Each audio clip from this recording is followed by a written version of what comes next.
let me explain. No, let me sum up. Moby Dick in a lot less than 2 hours.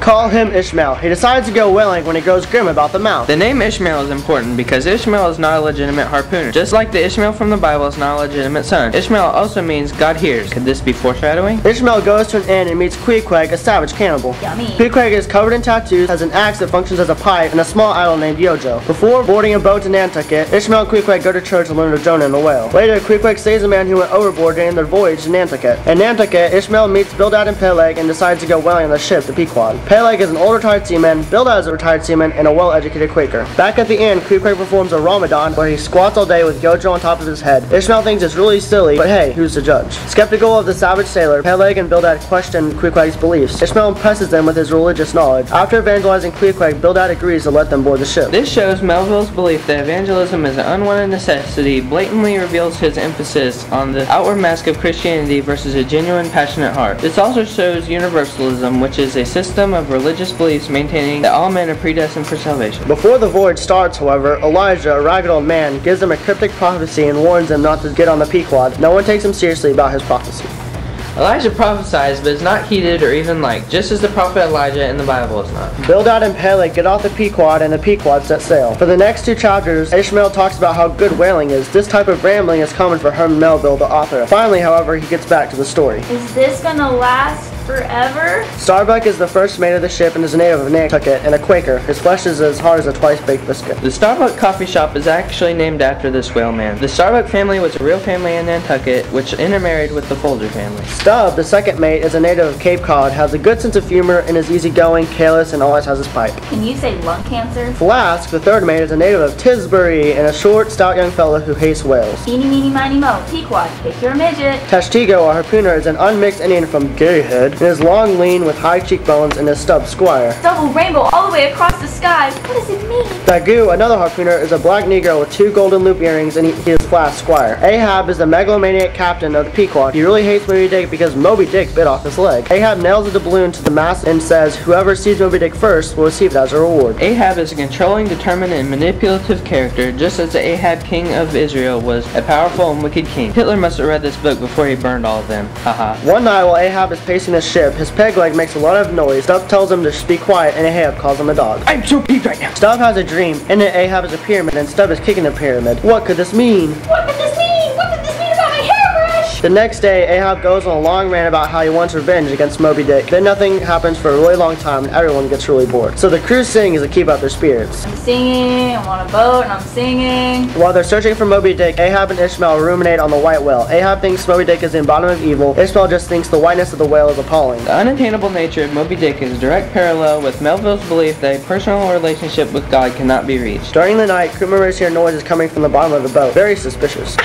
Meanwhile, in Captain's chambers, Ahab uses charts and maps to locate Moby Dick, and Ishmael spends a few pages explaining how it is possible to track a whale across the world. Finally, after 47 chapters, the crew spots their very first whale. That is so dumb. That is really, really dumb. For real. After spotting the whales, the crew is astonished when 5 ghosts appear. The leader of this stowaway crew is Fadala, who becomes Ahab's right-hand man. Welcome to the Pequod. My name is Fadala. We gonna harpoon some whales, but we gonna do it my way, so don't get crazy. The Pequod launches the harpoon boat for the first time this voyage after Ahab's secret crew emerges from the hold. Da-na-na-na-na. Unfortunately, they don't even catch the whale. Everyone gets bored again. Even Fadela gets bored and he thinks he sees a whale, but it turns out to be what the sailors call spirit spouse. Crazy, maybe? The Pequod travels to Java and Dagu thinks that he sights Moby Dick. The boats are lowered and the animal is pursued. But it's a false alarm because it's only a giant dead squid. Finally, after several more pages of waiting, the crew sights a spouting sperm whale, which Stubb succeeds in killing. Later, the Pequod meets a ship that has been taken over by a sailor claiming to be the angel Gabriel. He prophesies that Ahab will be killed and that they shouldn't continue to hunt Moby Dick. Ahab, of course, is not convinced. Later, Stubb and Flask kill the whale together and have a little talk about the ghost man, Fadala. Then the crew of the Pequod gets oil out of the whale by shoving buckets into the whale's severed head. Unfortunately, Tashtigo falls into the whale's head. He either wants us to go to the back of the boat, or he wants to root their float. And the whale's head breaks loose from the Pequod and sinks into the ocean. Luckily for Tashtigo, Queequeg dives in after the head and cuts him out. Everyone's pretty happy about that, especially Tashtigo. The Pequod meets the Virgin, a ship from Germany, and the captain bumps some oil from Ahab. The 2 boats wind up racing after the same whale. The Pequod wins. Several pages later, the Pequod meets the Rosebud, which has 2 stinky dead whales tied to the side. Stubb tricks the rosebud into casting off one of the whales.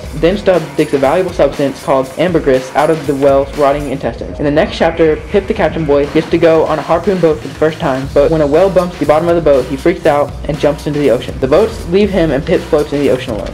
But after he is saved, he goes crazy and he and Ahab become pretty good friends. In chapter 99, Ahab, Stubb, Pip, Queequeg, and a few others look at the gold doubloon that is nailed to the masthead and interpret what they think it means. They all interpret something differently. This is probably symbolic of something. Melville's belief in universalism is demonstrated through the different interpretations of the coin. Just as the monetary value of the coin never changes with the interpretations, Melville believes that the way you live your life and what you believe about God makes no difference to your salvation. After the Pequod springs a leak, Queequeg cleans out the hole filled with stagnant, rotting whale oil and gets deathly ill. He thinks he's going to die, so he builds a coffin for himself, but then he decides he has work left to do so he doesn't die, showing that humans have controlled themselves. Then, to make matters worse, there's a typhoon that threatens the boat for a few days. Ahab demands that they keep going, and Starbuck loses all his faith in Ahab. Starbuck even contemplates killing Ahab to save the crew from this madman, but he decides not to. After the typhoon, the Pequod meets the Rachel, and the captain asks Ahab to help find his son. Ahab refuses, he's just too much of a jerk. Wait, Ahab, now I'm trying to chase a whale. After killing another whale, Fedallah gives Ahab a prophecy of how he will die. First, he will see two hearses, one of which will be made of American wood. Second, Fedallah will die first, and Ahab will see him. Third, Ahab can only be killed by a rope. Ahab thinks this means he will not die hunting Moby Dick. I guess we'll see about that. Ahab begins to think that he's invincible because Fedallah's prophecy seems too far-fetched to ever come true on the sea. With this new confidence, Ahab gets even crazier. He dips his harpoon in the blood of savages and baptizes it in the name of the devil. Blood represents life, and Ahab is stabbing the pagans with something that takes away life, representing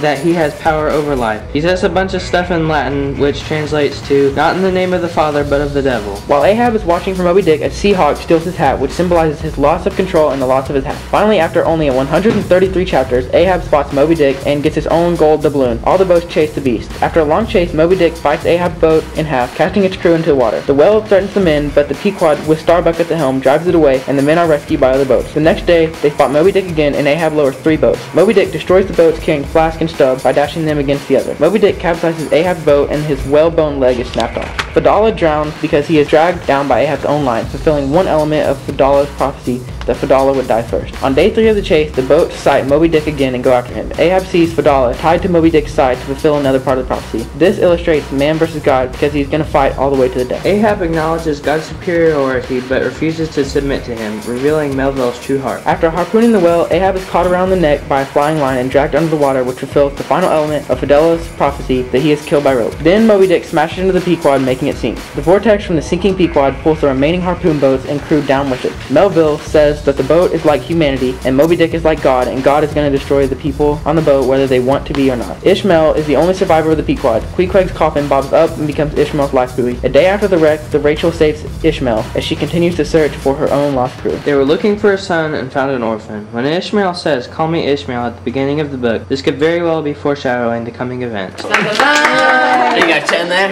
Melville. Yeah, I was like, yeah! True story. Yeah, probably. I bet.